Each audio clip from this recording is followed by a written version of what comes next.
Hi, guys. I'm Ronique Cohn. I'm a 14-year creator economy veteran. I have my own creator management company called Cohn Talent Group. And we talk a lot about the creator economy, but at the end of the day, creators are small businesses. And today's conversation is about how they grow those businesses sustainably and not through one-off deals, but through partnerships that create lasting value for both creators and brands.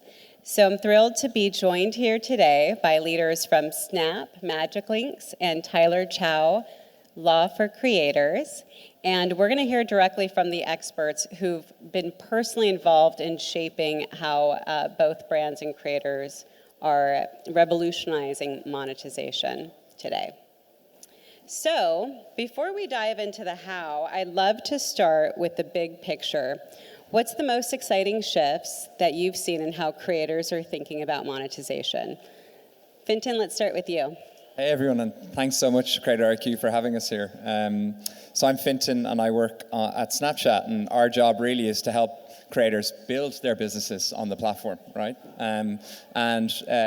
We have focused on that business sort of for the last 3 or 4 years, I would say, really deeply.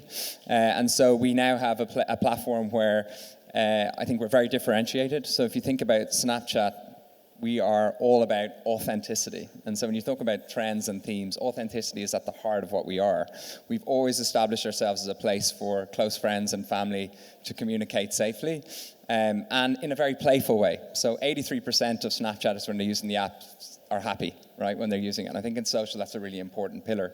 And that's really translated over to the creator economy in that it's a very raw, unfiltered, playful environment.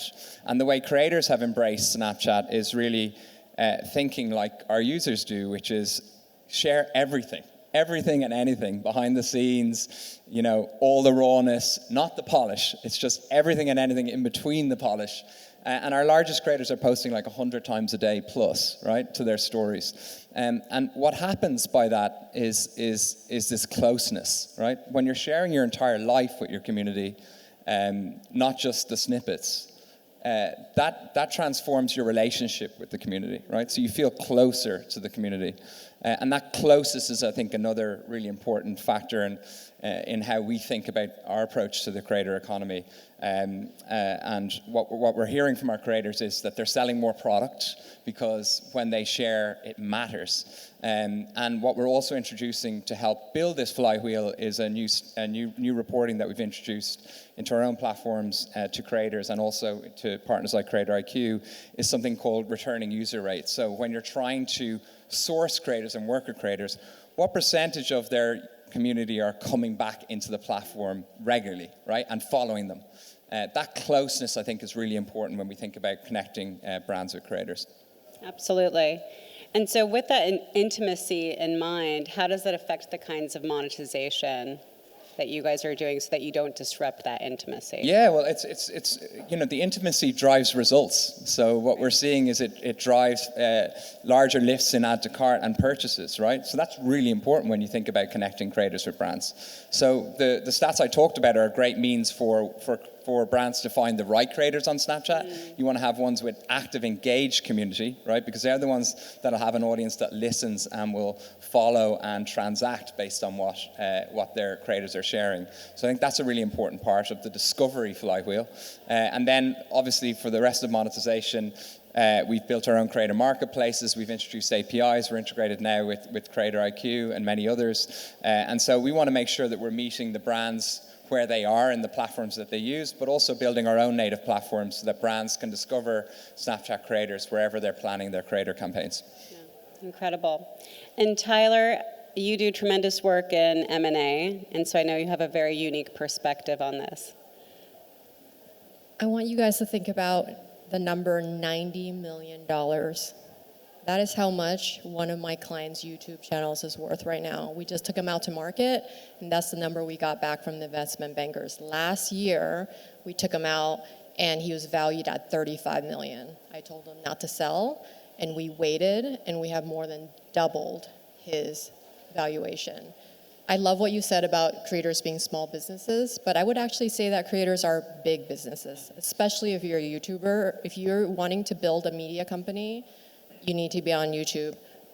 I love Snap, but I am a big fan of YouTube because that's where media companies are built. And for creators to really think about diversifying their revenue streams is so important. You need to have at least 15 revenue streams. I think being on diverse platforms, having affiliate links is very important. But you need to think of yourself as big business because the Hollywood studios, the producers, the private equity funds, they're knocking. They want to invest and they want to buy. So it's a very exciting time to be a creator.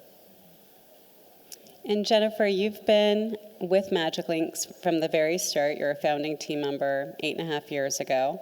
And so what are some of the exciting shifts you're seeing today? But then also, how have you seen the whole creator commerce side of it evolve? Totally. So yeah, at MagicLinks, we focus a lot on powering commerce and making products and shopping really easy through social.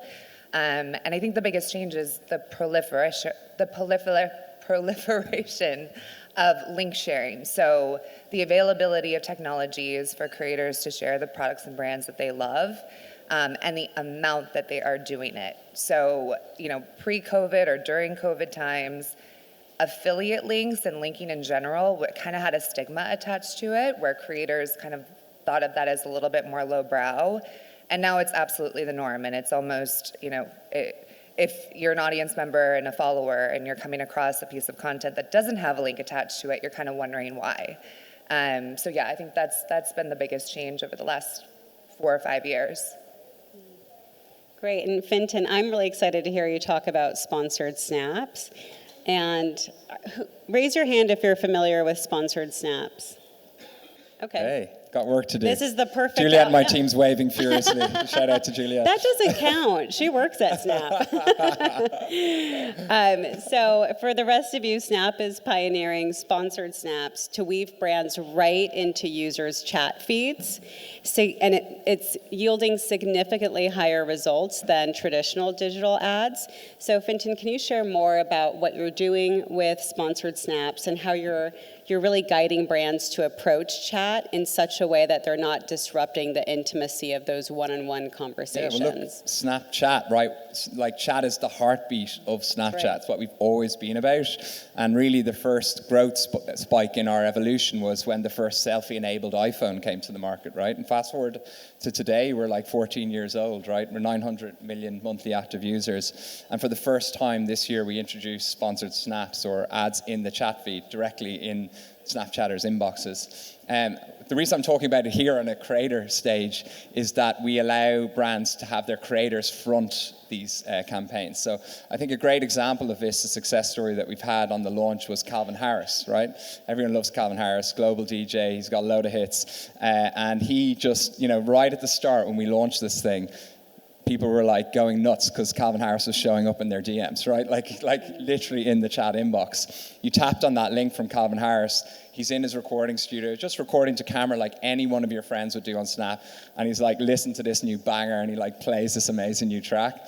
And like, it's just an awesome, personal, engaging experience. And the creators fronting the campaign. And it also drove results, right? So he did this on Snapchat in the UK the day before the song launched. And he saw like a 58% lift in his Spotify streams just on that day. And you also see all the reaction on social media, people like talking about Calvin showing up in their DMs, but it actually drove significant business results. So now for any brand in the room that's working with creators, if you have a campaign and you're choosing to advertise, you can have your creator front your campaigns right in chat. So I think that's quite a powerful evolution of our proposition. It's incredible. I love that. And Jennifer, MagicLinks was built around the power of discovery. Now that we're seeing creators launch storefronts and even their own brands, what's next for social commerce? And how might some of these models evolve into more hybrid, platform-native experiences? And I'm also interested for you guys both to talk about how your companies are working together on that front. Yeah, the storefronts are really interesting. I mean, at the end of the day, I think when you speak to a creator, what they want is ease of technology, easy access and easy use, and things that are quick and fast. And so the challenge of the storefronts, and I guess the benefit at the same time, is that it invites the creator into the ecosystem of the brand, but it also asks them to sign up for one more thing, right? So when you think about the world of a creator, that's another ask. What's interesting about it is that the brands will probably tend to kind of maintain an audience of maybe that 20% super power creator, the kind of super fan. And then, our feeling is likely it will kind of return to the mean, where creators will go back to the linking sources or kind of the easier places where they have everything in one place. But it's interesting, right? And then we see all of the platforms also doing a lot of great stuff. I mean, YouTube in particular has done an incredible job over the last year in terms of making shopping easy for consumers. TikTok Shop, more brands are showing up there. That's becoming really interesting. So, right, again, it's like linking everywhere, products everywhere, and what it comes down to is who's gonna create the most flawless experience for the consumer, for creators who are really the suppliers of these experiences. And then Snap is getting into this game too, right? Yeah, I think, look, we're still very early, and we know that in the creator economy, like you said, you have to have many different parts of your business, right? And certainly for Snap, for our top Snap stars, we offer rev share incentives, so they get a cut of the ads that we show in between their stories. Obviously, we're building this brand flywheel now, and then what we're hearing from our creators is when they use links in their posts or on their own profiles. Katie Austin's a great example. She's selling most of her fitness subscriptions and in-person fitness events from Snapchat, right? On the Snap platform where she's got lower following than she does on other platforms, but she's getting all of that booking engagement, actual business engagement on the platform. So we think there's something there. There's still a lot of work that we need to do, and MagicLink and others have been really helpful in giving us feedback as we think about this space. That's great. Now, I'm someone that likes to cut through the BS, and so typically on these stages, people like to tout their wins, but I want to hear about the failures and the lessons learned. So I asked these lovely panelists to please prepare or be ready to share a raw, real story from your experience of when things didn't go as planned, and what happened, and what did you learn from it? Who wants to go first? I can give it a go. So I think it was 2018. I've been at Snap 9 years. 2018, Kylie Jenner had this famous tweet about Snapchat, which rocked our share price. And I think, look, at the time, it was a reflection of where we were in our journey with creators. We hadn't really found the right home for creators in the app. Snap very deliberately, by design, tries to preserve a home for close friends and family. And in the evolution more recently, we've sort of treat creators like we do publishers. So we give them great organic distribution through stories and Spotlight, like I've mentioned. It's been a journey for us, and there's been lows. But I think the high in all of this is that this week, Kylie Jenner came back to Snapchat, and she says it's a huge moment. I thought for we're us. not supposed to tout the wins. Just kidding. Come on, I'm you giving you a hard time. No, that's a big moment. Congrats but I think on the return. it's a big moment, but it's also if you read her statement on it, it's a reflection of our evolution and the work we've put in to create a platform for creators on Snap. So. Yes, we've been through hell, but we've got a very positive outcome, and I think we've got great energy now in the creator economy on Snap, and I think that's a great reflection of it. Yeah, and I heard you were personally responsible. You reached out to Not Kris me, Jenner. He's having dinner with her tonight. Definitely not. Tyler, how about you? You always give it to us straight, and you've really been in the trenches guiding your creator clients and brand clients through a lot. So I represent some of the biggest YouTubers in the world, but I started my law firm a year ago, and in the year we counted how many creators I've met with, and I've met with and advised over 1,000 creators.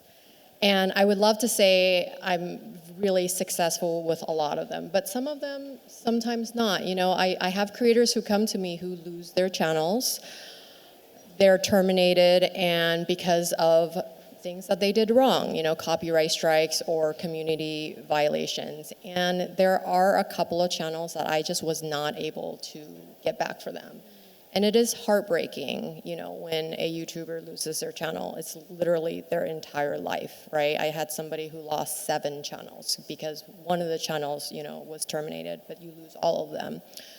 And this is why I want creators to diversify where they build. I want them to be on all the platforms, but I also want them to have their own community. I'm actually launching my own community tomorrow with 1,000 creators on my waitlist, because it's so important that you have access to your audience. Those of you who are creators in the audience, do you have an email list? Can you access your audience if your channel were terminated tomorrow? That is the most important and valuable thing you can own. So I have had those times when I have not been able to get those channels back for creators, and it's very heartbreaking. And I actually refund them their money, because I'm just like, I was not successful with you, I was not able to help you, and I'm so sorry. But I tell creators, you have to have clean IP. Your IP library, that's your media company, that's what studios and private equity funds are buying. Reaction channels, that's not clean IP. Private equity funds are not going to buy those. So be very careful. Your IP, fair use is not a thing.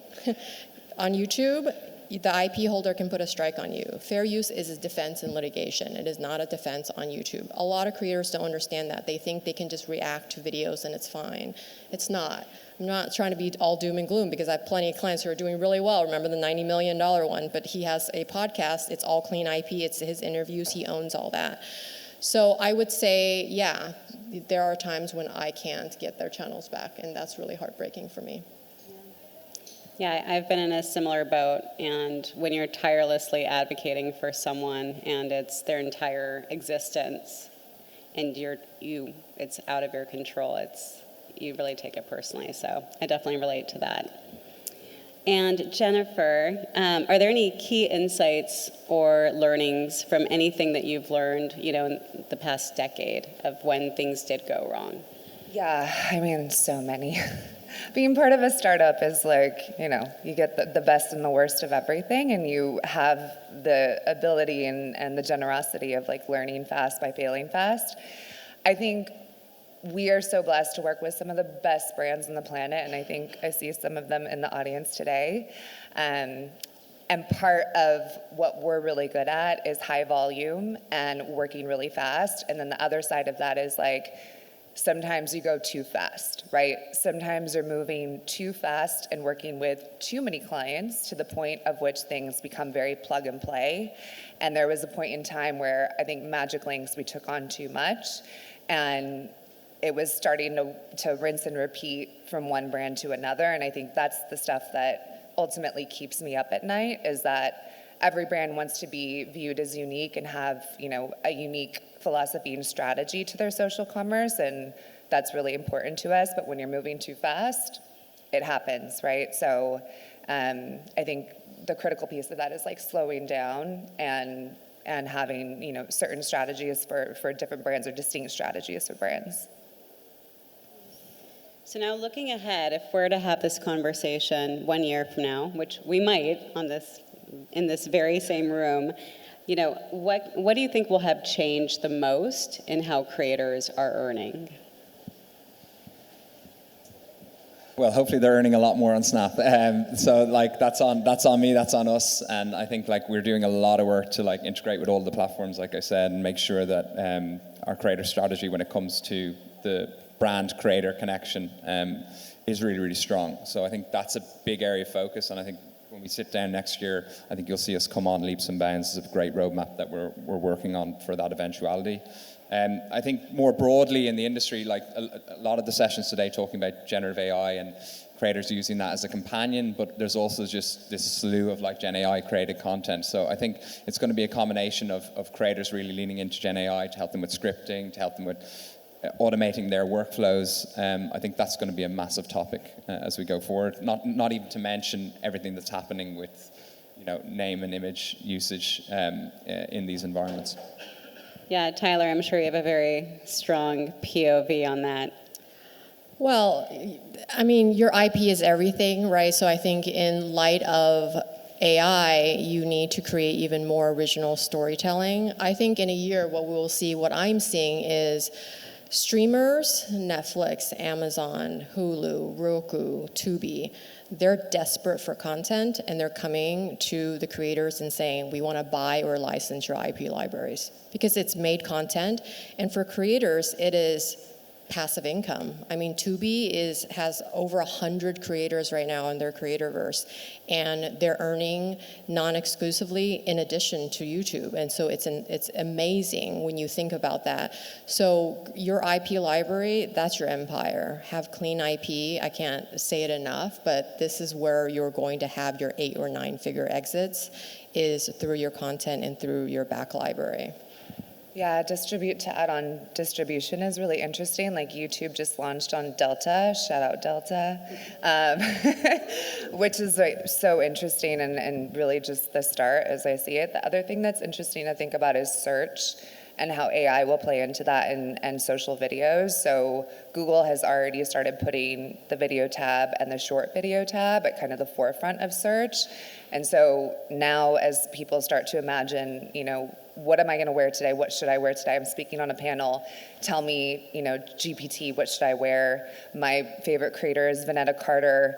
Give me something like her, right? It's gonna get really smart in terms of how those engines are searching links and serving them to people like us that are shopping. That's exciting. Yeah. All right, our time is almost up, so we're going to do a quick rapid fire round. So anyone can jump in and answer. Most underrated monetization trend right now? Technical product. If you want a very high exit, build an app.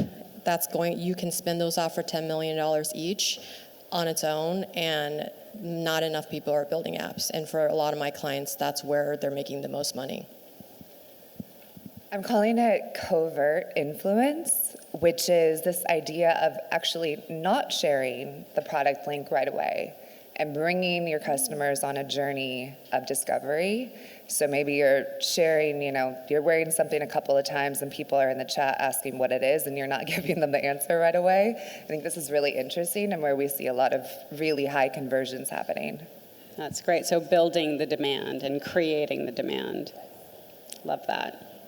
UGC in general are using creators across the full funnel when it comes to advertising. So we're seeing lots of brands use it in pockets, but I think like all the modern day social platforms, inclusive of Snapchat, like crave creative throughput. So if you need to build a pipeline for like way more creator-driven ads, you need to tap into UGC as well. So I think that's underutilized today. It's great. Such a diverse mix of answers. I love it. And what's one thing brands should stop doing? Gatekeeping data. Honestly, and it's not so easy to release it, obviously, but with the right partners, you should create relationships with the right partners that you can trust and open up your data to, because I can tell you on the service side that when we know what your new customer rate is and when we have more access to your API, we're able to serve you so much better and creators are able to serve you so much better. So, yeah. Okay. I'm starting to see this more and more. Brands are wanting creators to be their brand ambassadors and create long-term partnerships. The magic rule of 7 for marketing. Your audience has to hear you talk about a product 7 times before they will buy from you, right? So doing these one-off brand deals, it just doesn't really work for the brand or the creator. So I'm starting to see a trend towards kind of a longer partnership. But again, I don't manage small creators. I don't know if that's still happening with smaller creators, just kind of these one-offs. So that's what I think brands should really move away from if they're not already doing that. Yeah. I think for me, revisit your brand guidelines for the brands working here, because they are often a noose on a creator that stops them being their full selves when it comes to brand partnerships. And we see that time and time again, but certainly on the platform on Snap, what we're seeing is that creator-driven content outperforms just the corporate message every single time. But it's often the case that the brand guidelines get in the way of creators being their true selves. So revisiting that, I think, is a really important. Yeah, I think that's a really strong message for a lot of people here in the room. And one thing that creators should start doing? Becoming data experts. Data girl over here.